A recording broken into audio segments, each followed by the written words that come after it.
हम 7th की जो एनसीईआरटी कर रहे हैं क्लास की, ये जो बुक हमने शुरू कर रखी है हनीकॉम्ब प्रोज सेक्शन की बुक है। समरी हम कर चुके हैं इन चैप्टर्स की, हम अब कर रहे हैं इसमें क्वेश्चन आंसर और एमसीक्यू। तो 5वां चैप्टर है, आज ये करेंगे हम इस वीडियो के अंदर। उसका नाम है क्वालिटी। जॉन गाल्सवर्दी ने ये लिखा था। तो क्वालिटी क्या होती है? वर्दी होती है किसी भी चीज की, ठीक है। वर्दी, हम क्वालिटी के लिए हम वर्दी हैं, ऐसे 2-3 बार मन में बोलना, याद रह जाएगा।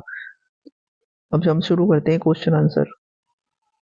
What did the author's opinion about Mr.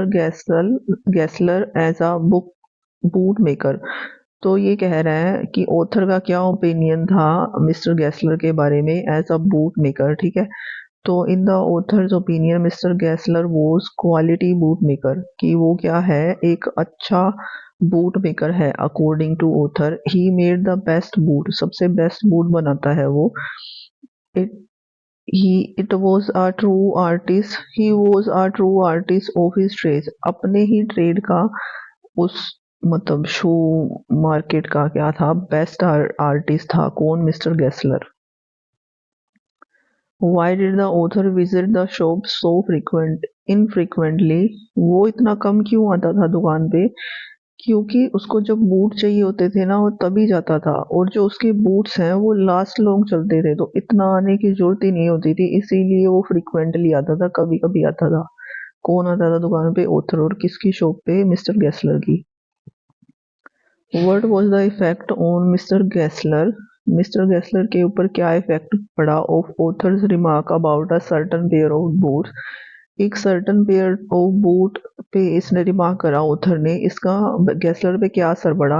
He expected the author to withdraw or quality of his statement, उस ऑथर से एक्सपेक्ट कर रहा था कि विड्रॉ और क्वालिफाई, जो भी उसने बोला है ना अपना स्टेटमेंट, वो या तो उसको विड्रॉ कर ले या उसके ऊपर दोबारा सोचे। एक बार क्या हुआ, ये ऑथर गया शूज दोबारा से इसकी दुकान पे, तो इन इसने पूछा कि ये शूज कैसे हैं, तो इसने बोल दिया ऑथर ने कि ये जो शूज है वो क्या कर रहे हैं, आवाज कर रहे हैं। तो ये बात सुन के ये चुप हो गया एकदम, क्योंकि ये चाहता था कि ये स्टेटमेंट वापस ले ले, क्योंकि ये अपने फील्ड में बेस्ट था। He could not believe the author's remark, जो ऑथर का रिमार्क था वो इसको मतलब बिलीव ही नहीं हुआ कि ऐसा कैसे हो सकता है। और लास्ट में इसने कह दिया कि कोई भी वो पैसे चार्ज नहीं करेगा उन बैड बूट्स के लिए, खराब जूतों के लिए। What was Mr. Gessler's complaint against big firms? Mister Gessler का क्या कंप्लेन था बिग फर्म्स के बारे में? His complaint was that the big firm had no self respect, कि जो बड़ी बड़ी कंपनियां है ना, इनकी कोई सेल्फ रिस्पेक्ट नहीं होती। ये कंप्लेन कर कौन रहा था? Mister Gessler.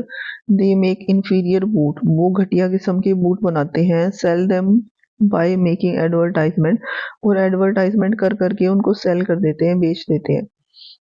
Why did the author order so many pairs of boot? उसने बहुत सारे बूट्स क्यों खरीद लिए? Did he really needed them, क्या उन्हें सही में जरूरत थी उसकी? तो मिस्टर गेस्लर की जो फाइनेंशियल कंडीशन थी ना वो बैड थी, तो ऑथर है वो क्या करना चाहता था, उसकी हेल्प करना चाहता था, इसीलिए उसने बहुत सारे जो बूट्स हैं वो ऑर्डर दे दिए। पर एक्चुअल में उसको वो बूट चाहिए नहीं थे। ये जो क्वेश्चन पूछा है ना कि क्या ही रियली नीडेड देम, तो नहीं, उनको उसको जरूरत थी ही नहीं। एमसीक्यू है, what was the name of the boot maker? Boot maker है उसका नाम क्या है? गेस्लर है, याद रखना। व्हाट डिड गेस्लर में, क्या बनाता है वो? बूट बनाता है, सी ऑप्शन सही है यहाँ। और ये रहता कहाँ है गेस्लर? तो लंदन में रहते हैं ये लोग। Who worked with Gessler in he shop, उसके साथ उसका कौन काम करता है? तो उसका एल्डर भाई, गेस्लर के साथ उसका भाई काम करता है। पहले वो फादर के साथ करते थे दोनों। When did author visit Gessler shop, कब जाता था? जब उसको बूट चाहिए होते थे तब।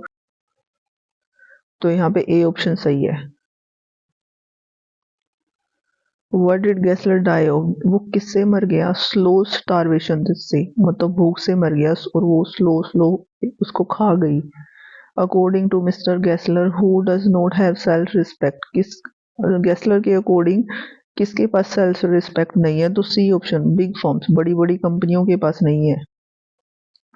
What type of boot maker was Gessler, वो कैसा बूट मेकर था, तो क्वालिटी बूट मेकर था। तो बस चैप्टर का नाम भी यही है। नेक्स्ट वीडियो में हम नेक्स्ट